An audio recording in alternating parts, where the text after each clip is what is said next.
It happens to all organizations, from for-profit to nonprofit, from large to small. A significant portion of strategic plans look great on paper, but that is where they stay. As the CEO of NMBL Strategies, we see a number of reasons a strategic plan does not get executed, either in full or in part. Let's take a look at some of those reasons here. A change in leadership. This is probably one of the more common ones that occur, is a vision really starts from the top down within organizations. So board chairs, executive directors, CEOs really lead the method and the outcomes that come out of a strategic plan, right or wrong, but they're putting their belief in their organization and what should be done into it. When a new person comes in, there are shifts that occur within the strategy, within the mission, within the vision, but also within the operational tactics that take place. And so that change in leadership really creates a change in the organization, how their strategic plan is laid out. And so oftentimes the new leader will put the old strategic plan aside. It's not operational. Taking something that is extremely touchy-feely maybe makes everyone feel good and maybe looks beautiful on paper with some great graphics and everything, but that doesn't mean an organization knows how to use it. And along those same lines, if an organization really develops a strategic plan that is too high level, meaning that we focus only on the mission and vision, but not how to actually reach those mission and vision pieces. If you have left out that planning piece to your strategic plan, it makes it very hard for an organization not just to accomplish those plans, but really to even know what they should be doing on a day-to-day basis to make sure that they're moving in the right direction. Incomplete.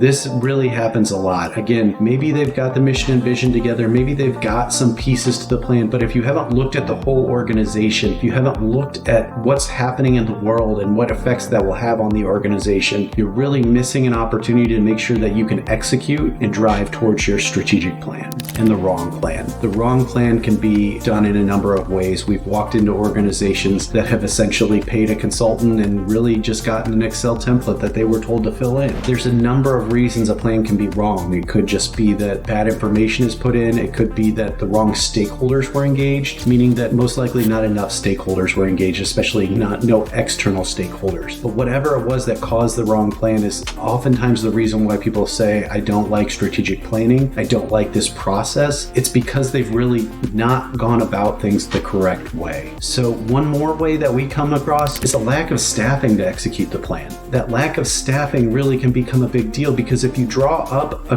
great plan that needs 10 people to execute it and you've only got a staff of 4, you're going to have problems. And that's not that staff of 4's fault that they've really received the wrong plan. The same holds true for a lack of resources. It's a really critical component to any plan is budgeting, because you've got to make sure that the direction you're moving in has the appropriate funding in place to make sure that it's possible. So if you've really made sure you've got the proper staffing and the proper funding, it will really help put you in a much better place to execute that strategic plan. If you need help in drafting or executing your strategic plan, reach out to NMBL Strategies today.